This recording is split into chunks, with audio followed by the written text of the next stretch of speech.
Ini fakta yang terjadi di Israel sana, di Al-Aqsa.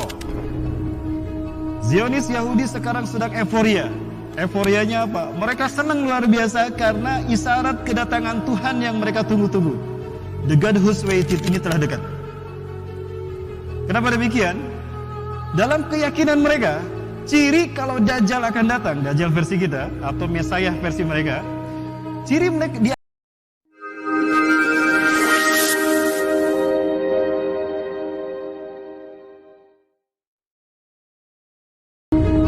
fakta yang terjadi di Israel sana, di Al-Aqsa.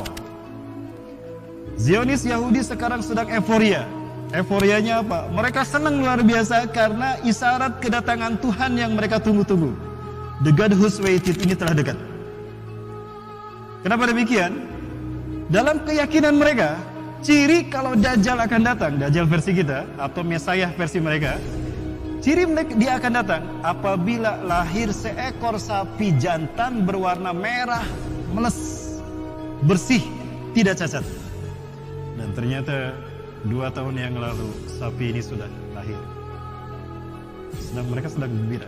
Kenapa? Raja mereka tunggu-tunggu telah tiba, telah dekat kedatangannya. Tapi belum punya istana. Karena istana yang dijanjikan adalah di atas puing-puing Al-Aqsa. Sementara Al-Aqsa belum hancur sekarang. Padahal sudah tidak kurang ada 300 terowongan di bawahnya. Mereka lupa kalau Allah menjaga Al-Aqsa.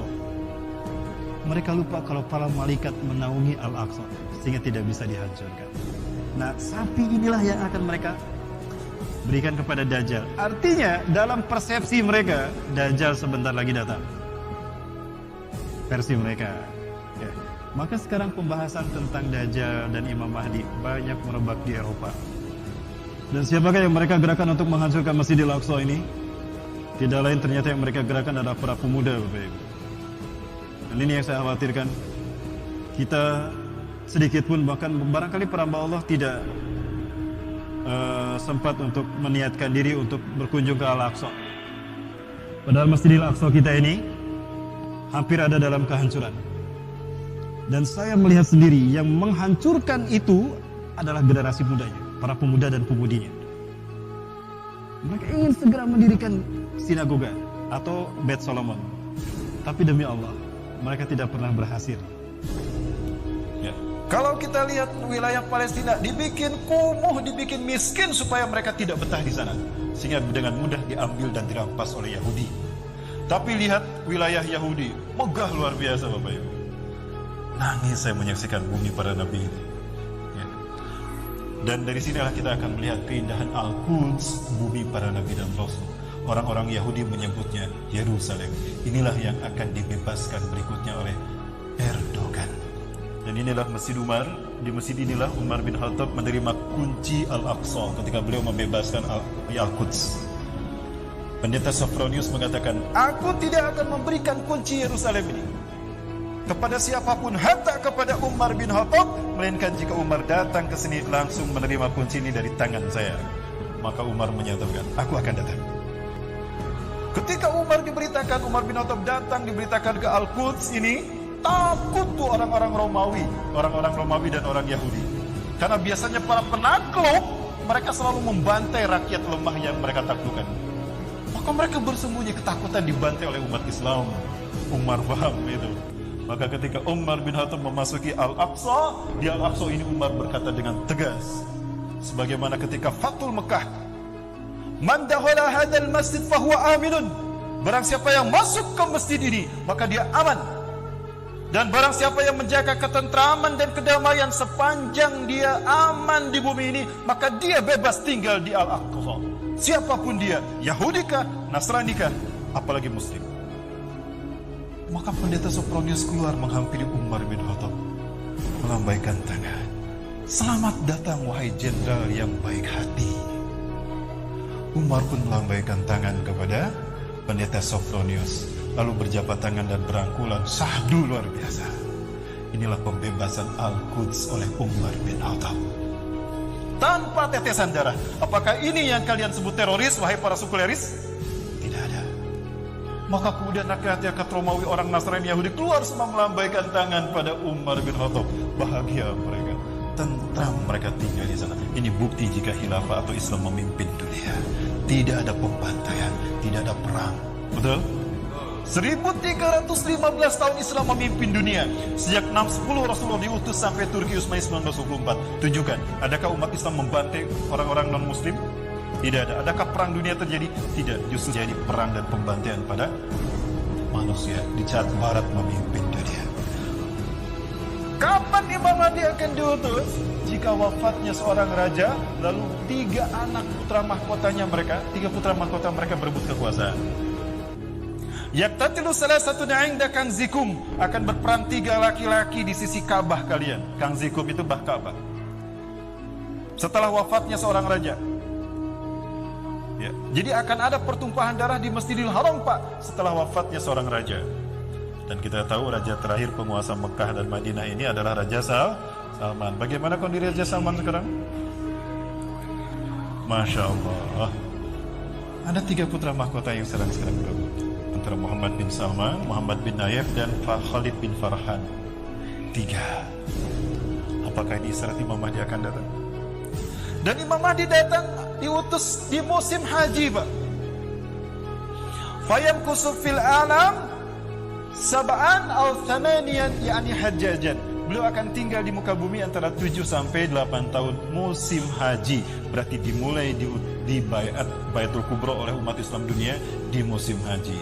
Musim haji sebentar lagi kan? Dan yang membayat kepadanya sedikit. Kenapa sedikit? Karena memang sedikit mereka yang beribadah haji saat itu. Wa adadul ladina yubayyunahu ka'adadi ahli Badarin. Dan mereka yang berbaiat kepadanya, yang bersumpah setia tunduk taat kepadanya, sejumlah pasukan Badar, Bu, hanya 313 sampai 315 orang. Kok bisa sedikit orang ibadah haji padahal di zaman sekarang mayoritas? Karena ada satu wabah yang membuat kita terhalang beribadah haji. Wabah apa, Bapak Ibu? Apakah Imam Mahdi akan diutus tahun ini? Tidak, saya tidak mengatakan itu. Nanti saya diserang lagi sama para haters. Cocok logi itu. Ya, Bapak Ibu, wallahu a'lam. Artinya, semua ini membuat stimulus kuat bagi kita. Betapa kita telah dekat pada peristiwa-peristiwa besar. Inna rabbi zawaliyal arda, sesungguhnya Allah Tuhanku melipatkan bumi ini untukku. Hatta ra'aitu masyariqaha wa maghriba, sehingga aku melihat kekayaannya terbentang dari timurnya hingga ke baratnya. Wa'atani al-kanzain, dan Allah memberikan kepadaku 2 pusaka, al-ahmar wal abyadu, pusaka merah dan putih. Sekali lagi Rasulullah menyebutkan pusaka merah dan putih. Wa anna ummati, dan sesungguhnya umatku saya belugu mulukuha, akan sampai kembali kekuasaannya di akhir zaman. Mazawaliya minha, dari apa yang Allah lipatkan. Artinya di akhir zaman umat Islam akan kembali menguasai dunia dari timur hingga ke barat dunia. Allahu Akbar.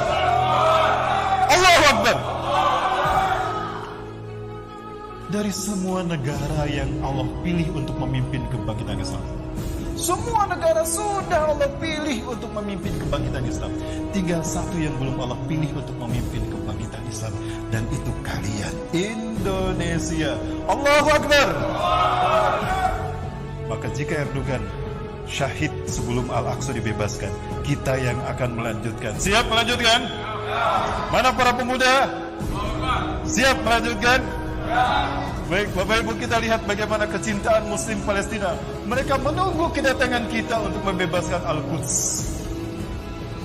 Ini kata-kata, jika kalian menguasai dunia, hari itulah kami akan mengibarkan bendera kami setinggi-tingginya. Allahu Akbar. Kita sambut apa yang menjadi cita-cita Erdogan, dan ini adalah tugas para pemuda.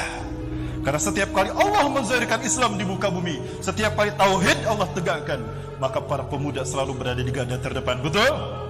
Ashabul Kahfi, mereka pemuda. Ashabul Rayatis Sud, mereka pemuda. Maksudnya Ashabul Uhdud, dia seorang pemuda. Wadah. Dan para nabi pun diutus ketika usia muda. Dan Muhammad Al-Fatih seorang pemuda. Dan Imam Mahdi pun seorang pemuda. Maka saya yakin pemuda Indonesia lah yang akan berada di barisan terdepan dari barisan Taifah Mansurah, satu dari 3 pasukan yang akan membebaskan Al-Quds. Dan jika Al-Quds sudah kita bebaskan, dan jika panji Islam berkibar di bumi Al-Quds, maka kiamat lebih dekat kepada kita ketimbang pundak.